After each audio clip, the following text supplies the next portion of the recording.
अस्सलाम वालेकुम। आज की वीडियो ऐसे तमाम एस्पायरेंट्स के लिए जो एमओडी के फाइनल इंटरव्यू के लिए प्रिपरेशन कर रहे हैं और उसके लिए डिफरेंट सोर्सेज देख रहे हैं, तो ये वीडियो आपके लिए बहुत हेल्पफुल रहने वाली है। आल्दो ये वीडियो आपको दूसरे इंटरव्यूज़ में भी काम आएगी, लेकिन इसका जो मेन पर्पस है वो एमओडी से ही रेलेवेंट है, एमओडी के एस्पायरेंट्स के लिए है। मिनिस्ट्री ऑफ डिफेंस के जो फाइनल इंटरव्यू के एस्पायरेंट्स हैं, तो ये फाइनल इंटरव्यू का दिन बड़ा इंपॉर्टेंट दिन होता है। इसमें बड़ा एक्टिव तरीके से आपने जाना है, बड़ा एक्टिव रहना है, आपने बड़ा अच्छे से तैयार होके जाना है, खुद को आपने ज़रा फ्रेश करके जाना है, अच्छा सा ब्रेकफास्ट करके जाना है, फुल एनर्जेटिक आपकी पर्सनैलिटी होनी चाहिए, बिल्कुल भी डल पर्सनैलिटी कहीं भी किसी भी जगह पे एक्सेप्टेबल नहीं है। एक रिफ्रेशिंग आपकी पर्सनैलिटी होनी चाहिए, पॉजिटिव पर्सनैलिटी होनी चाहिए कि आपको देख के ही पता चले कि ये एक ऐसा कैंडिडेट है जिसे कंसिडर किया जा सकता है। तो यहाँ पे फाइनल जजमेंट होनी है आपकी। वहाँ पे जो पैनल बैठा होता है 5 का पैनल होता है, कैन बी 4 इंडिविजुअल्स, लेकिन मेजॉरिटी यही होता है कि 5 होते हैं। तो अब उसमें वो अपनी फील्ड के एक्सपर्ट होते हैं, साइकोलॉजिस्ट होते हैं, और उन्होंने इतने ज़्यादा इंटरव्यूज़ कंडक्ट किए होते हैं कि वो एक कैंडिडेट को देख के पहचान लेते हैं कि अब ये रिजेक्टेड प्रोफाइल में जाएगा या फिर ये सिलेक्टेड प्रोफाइल में जाने वाला है।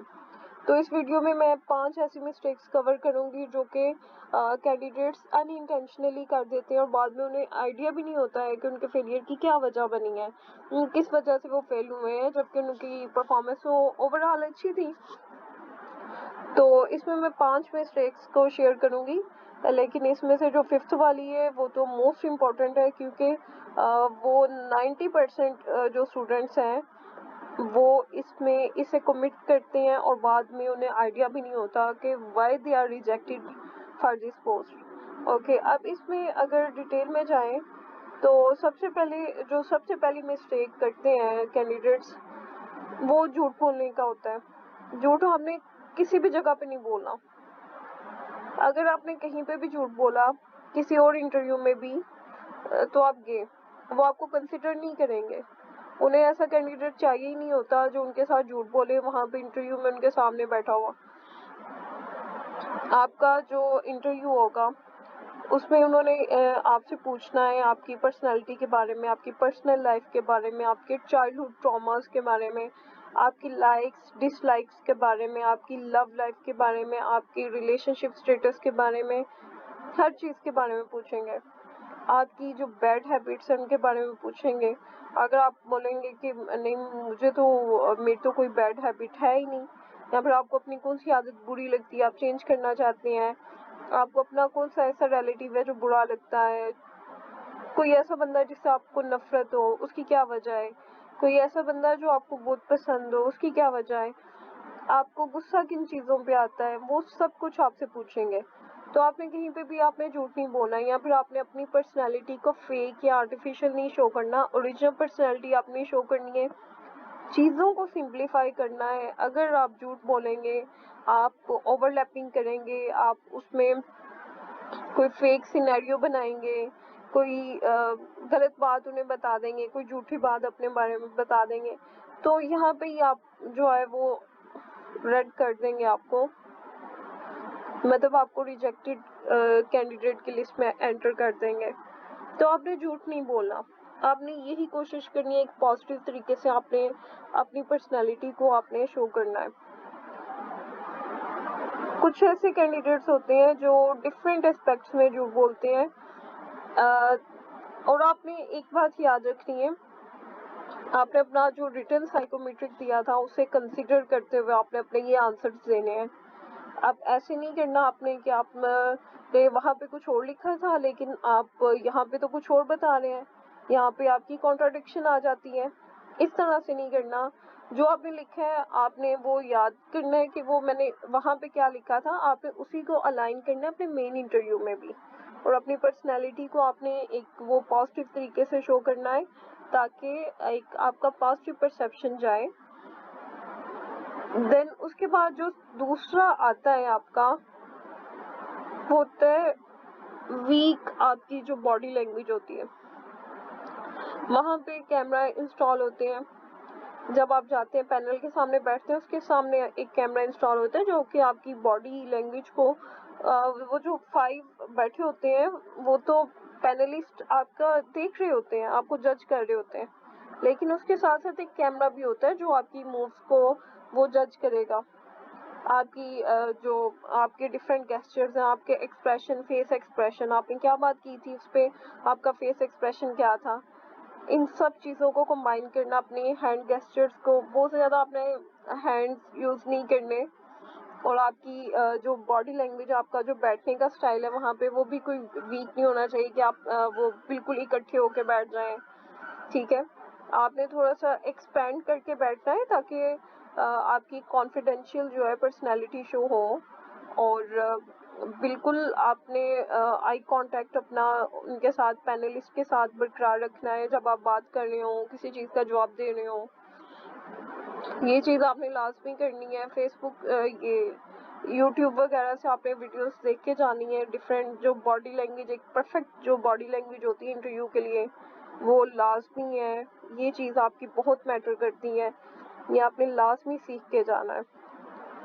तीसरा मैं बोलूँगी कि मिस्टेक करते हैं, अपना जो ड्रेस कोड है वो अच्छे से चूज़ नहीं करते। आपके ड्रेस कोड से पता चलेगा कि आप कितने सीरियस हैं, आप इस चीज़ को लेके कितना सीरियस हैं, और अगर आपने कोई ऐसा ही ड्रेस कोड ले लिया जिसमें आपने बस नॉर्मल सा ही, आपने उसकी कोई तैयारी नहीं की, तो वो एक अच्छा इंप्रेशन नहीं जाएगा, क्योंकि सबसे पहले आपने जब एंटर होना है तो उन्होंने आपको देखना है, आपका ड्रेस कोड, उससे पता चलेगा आपकी पर्सनैलिटी कैसी है। तो अगर गर्ल्स का केस है तो गर्ल्स के केस में मैं बोलूँगी कि ज़्यादा कलरफुल में नहीं जाना आपने, कि आप ब्राइट से आप कपड़े डिफरेंट कलर्स के आप पहन लें। प्रिंटेड प्रिंटेड तो मैं बिल्कुल भी प्रिंटेड के बिल्कुल भी हक में नहीं हूँ कि आप प्रिंटेड वहाँ पे पहन के जाएं। देन उसके बाद मोनोक्रोम, अगर आप मोनोक्रोम में जाएंगे तो वो सबसे बेस्ट है। बॉयज़ के लिए भी वो अपना ड्रेस कोड देख के जाएं, डिफरेंट ड्रेस कोड की जो टिप्स हैं वो यूट्यूब से देख के जाएं। ब्लैक नहीं पहनिएगा, ब्लैक बड़ा डोमिनेंट सा वो एक शो करता है आपकी पर्सनालिटी को कि आप बड़े डोमिनेंट हैं, आप किसी की बात नहीं सुनते। तो ऐसा नहीं है, आप कोऑपरेटिव हैं, आप टीम वर्क में भी काम कर सकते हैं। आप डिपेंड करता है कि आप इंडिविजुअली भी काम कर सकते हैं। आपने इस तरह की अपनी पर्सनालिटी शो करनी है कि अगर कोई ऐसा प्रोजेक्ट हो तो उसमें आप इंडिविजुअली भी काम करना चाहें।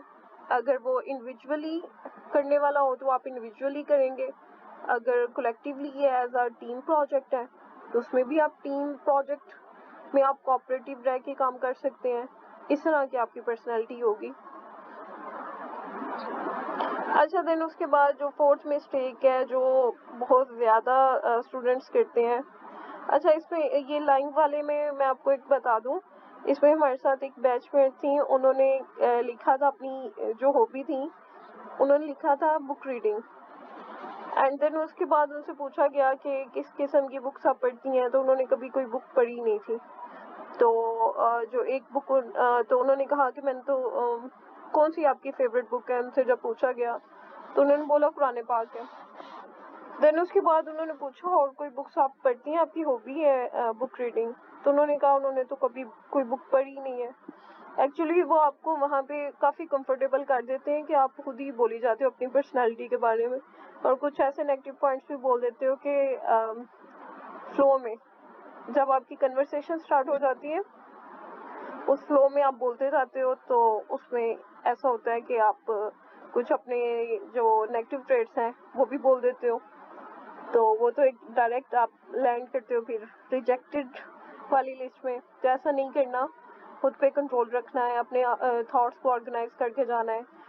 अच्छा, ये चौथा पॉइंट सबसे इम्पोर्टेंट है, अगर आप खुद को नहीं जानते तो वो फिर आपको ऐसा जज करेंगे, आपकी ऐसी मिस्टेक्स आपको बताएंगे, आपको आपके ऐसे ट्रेड्स बताएंगे जो आपको नहीं पता, क्योंकि आप अपने बारे में सेल्फ अवेयरनेस नहीं है आपको, आपने अपने खुद को इवेलुएट नहीं किया, तो फिर वो आपको इवेलुएट करके आपको उसके उसी टाइम आपको बताएंगे कि आप में क्या फ्लॉज हैं, आपकी क्या क्वालिटीज़ हैं।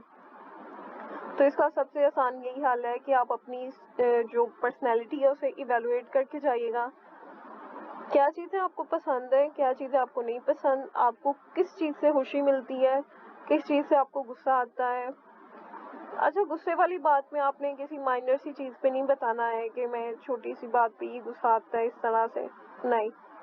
रोना कब आता है ये भी आपसे पूछेंगे। और अच्छा, आपकी पर्सनैलिटी के ऐसे कौन से ट्रेड्स हैं जो आपको अच्छे लगते हैं, आपकी कौन सी ऐसी आदतें हैं जो आप उन्हें बदलना चाहते हैं, ठीक है। ऐसी कौन सी आदतें हैं जो आपको बुरी लगती हैं, ऐसी कौन सी आदतें हैं जो आपकी सक्सेस के मामले में रुकावट है, ये सारी आपने देख के जानी है। लेकिन कोई भी इसमें नेगेटिव नहीं होनी चाहिए, पॉजिटिव ही होनी चाहिए। अगर ऐसी कौन सी आदतें हैं जो आपको तंग करती हैं, इस तरह का पूछेंगे आपको, मतलब आप वो कम्प्लीटली जज करेंगे आप खुद को किस तरह से इम्प्रूव करते हैं। कोई चैलेंज आ जाए आपको किस तरह से करते हैं, अकम्प्लिश कैसे करते हैं, चीज़ों को कैसे मैनेज करते हैं, ये सब कुछ आपसे पूछा जाएगा। और ये भी पूछा जाएगा आप कौन सी आदतें हैं जो आप बदलना चाहते हैं। तो इसमें भी आप बोलेंगे, लेकिन कोई अपनी कोई आदतें हम सबकी कुछ ना कुछ बुरी होती हैं, लेकिन अगर कोई बहुत ही नेगेटिव आप अपनी आदत बता देंगे तो वो तो आप अपने पाँव पे कुल्हाड़ी मारेंगे।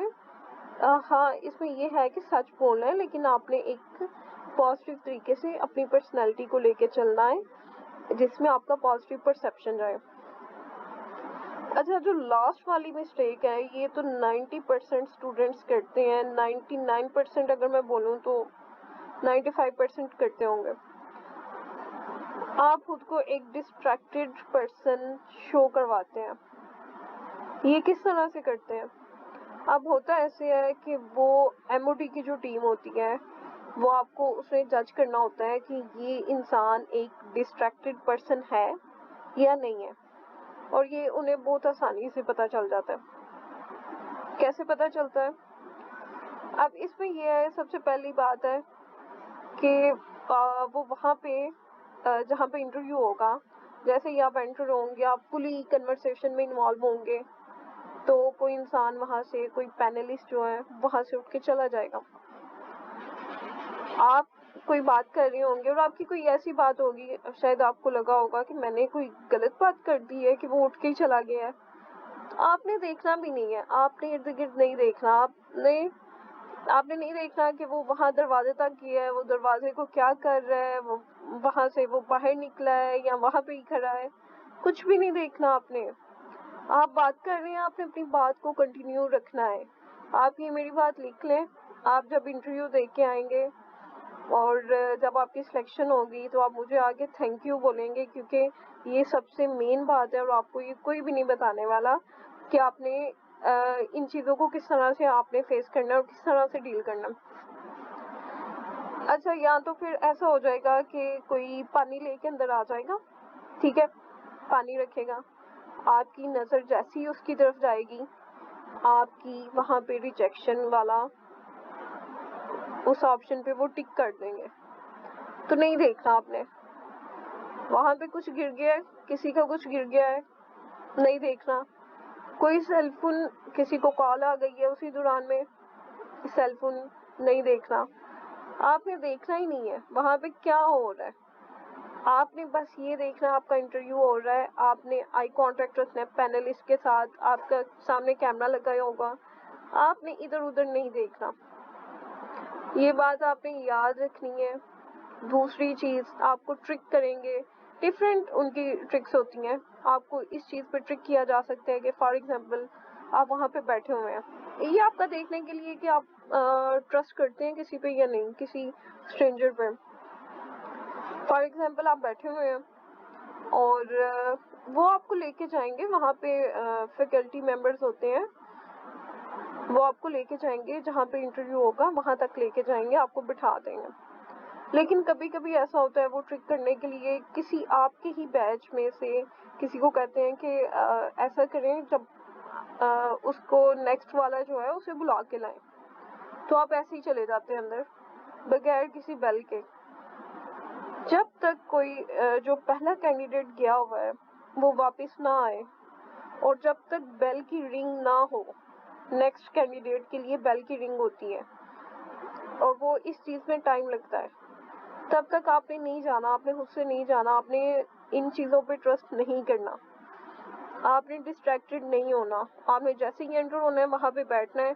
जब तक आपका इंटरव्यू है वहाँ पे 10 लोग आए, वहाँ पे कुछ भी हो जाए, आपने बिल्कुल भी अपना सर जो है वो घुमा के नहीं देखना कि क्या क्या टाइम हो गया है या फिर क्या चल रहा है, यहाँ पे कोई आ रहा है, कोई जा रहा है, यहाँ पे कोई चीज़ें गिर रही हैं, यहाँ पे ये सब कुछ आपको डिस्ट्रैक्ट करने के लिए। मुझसे वो वीडियो क्लिप डिलीट हो गई है जिसमें एक था कि एक हॉल में बैठे हुए थे, काफ़ी ज़्यादा लोग बैठे हुए थे और जैसे ही वहाँ पे कोई दरवाजे से एंटर होता है और सामने कोई प्रेजेंटेशन थी, बड़ी इम्पोर्टेंट प्रेजेंटेशन थी, लेकिन जैसे ही कोई डोर से एंटर होता है तो वहाँ पे तकरीबन 100 लोग होते हैं। 100 लोगों में से जो 99 होते हैं वो मुड़ के देखते हैं कि क्या हो रहा है, लेकिन उसमें से सिर्फ एक था जो सिर्फ फोकस रहा था और सामने देखता रहा था जहाँ पे प्रेजेंटेशन थी, जो स्टेज थी। तो आपने भी ऐसे ही करना है, आपने डिस्ट्रैक्ट नहीं होना। जैसे ही आप डिस्ट्रैक्ट हुए, मतलब आपकी गर्दन हिली, वैसे ही आपके ये टिप्स हैं, ये बहुत इम्पोर्टेंट हैं। अगर आप ये अडॉप्ट कर लेंगे तो ये आपके बहुत काम आएंगी।